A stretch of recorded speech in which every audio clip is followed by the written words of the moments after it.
2026 is a milestone year for journalism movies because All the President's Men, which proves still relevant, turns 50 this year. It has inspired a host of journalistic thrillers over the last half-century, including the 2016 Best Picture Oscar winner, Spotlight, starring Mark Ruffalo and Rachel McAdams, both of whom received acting nominations from the Academy for supporting performances. It follows the titular Spotlight team of investigative journalists as they uncover the systemic sexual abuse of children by many priests of the Roman Catholic Archdiocese of Boston. Spotlight is a Best Picture winner that everyone must watch, not just to learn about the tireless efforts of the people who exposed the church, but also because it is a modern blueprint for movies based on true stories. With next to no excess cinematic flair, the film focuses solely on the journalists in the team, highlighting the meticulous and thorough work ethic with which they approach their work. This restrained style of storytelling, complemented by symbolic cinematography that adds layers to the sinister atmosphere of the film, isn't just a rare sight today, but is also the only appropriate way to tell an impactful story with such a heavy subject. Now, there are many other movies to watch if you love Spotlight, but a 7-year-old movie especially feels ideal for anyone who wants the same grounded approach to a dark real-life story with Ruffalo investigating. Mark Ruffalo stars as Robert Bilott in Dark Waters.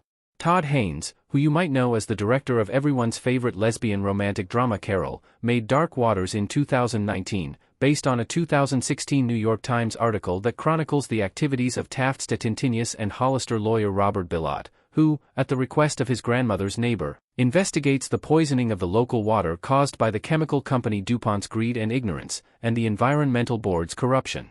Mark Ruffalo takes on the leading role of Bilott, while Anne Hathaway plays his wife, Sarah Bilott. Tim Robbins is Bilott's boss, Tom, while Victor Garber is Phil Donnelly, the legal representative of DuPont. The main cast is rounded out by Bill Camp as Wilbur Tennant, a farmer from Parkersburg, West Virginia, who first visited Bilott at his Cincinnati office to request that he investigate the mysterious and indiscriminate deaths of his livestock. Through hours and years of meticulous work poring over files, Bilott finally realizes that an unbreakable chemical called PFOA has been regularly dumped into the water through seepage from landfills and through direct dumping in the water, essentially contaminating every person in the world. PFOA used to be a common ingredient in Teflon until 13 years ago, and it's because of Bilott's unrelenting lawsuit against the DuPont board that we know so much about PFOA and its poisonous effects today, which include a variety of cancers and birth defects in newborns. Spotlight earned Ruffalo his third Oscar nomination. Considering the wide range of quality movies Mark Ruffalo has starred in, it is bizarre that he's never won an Oscar. However, the actor has been nominated for the Best Supporting Actor Academy Award 4 times, for The Kids Are All Right, Foxcatcher, Spotlight, and Poor Things. My favorite Mark Ruffalo movie will always be David Fincher's Zodiac, and my favorite performance of his is in Eternal Sunshine of the Spotless Mind, but the closest that Ruffalo has come to winning an Oscar is Spotlight. Ruffalo embodies the spirit of Michael Rezendes, who led the investigation by the Spotlight team. His performance is haunting, as the facial expressions of disgust and despair invariably put you in Rezendes' shoes, experiencing the shock he did when uncovering the scale of the scandal.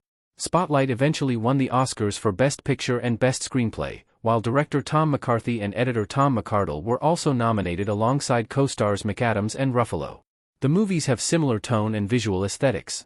Sinister undertones accompany every scene of both Spotlight and Dark Waters. Both films address cover-ups on a national scale that have caused permanent damage for years, and every aspect of filmmaking is used to communicate how dark the circumstances became for the main characters in each movie, including threats to personal safety. From the background score to the precise shots, every element contributes to the atmosphere of mistrust and helplessness. The cooler color palette of Dark Waters contrasts strongly with the warmer tones of Spotlight, but the specific shots of the rivers and farmlands in the former and the choirs and churches in the latter leave the same haunting impression on a viewer. Despite its premise, Dark Waters surprisingly inspires hope. I rank Dark Waters highly among Todd Haynes movies because, just like his other celebrated works, this film manages to find a glimmer of hope in what otherwise seems like a dismal situation. It is trivial to see why Robert Bilott's situation inspires despair. He's discovering everyone he knows and loves was likely poisoned by a company that his firm wanted to sign as a client, while constantly fearing for his life. Yet, Dark Waters is as much about DuPont and PFOA as it is about Robert Bilott and his many clients who fearlessly stood up to the corporation. It is a story of resilience that highlights the importance of defiance in the face of impossible odds. With montages and claustrophobic shots of Bilott surrounded by documents, the film ensures we understand how much goodwill and passion went into Robert Bilott's efforts over the years to take down DuPont. Dark Waters should be just as acclaimed as Spotlight.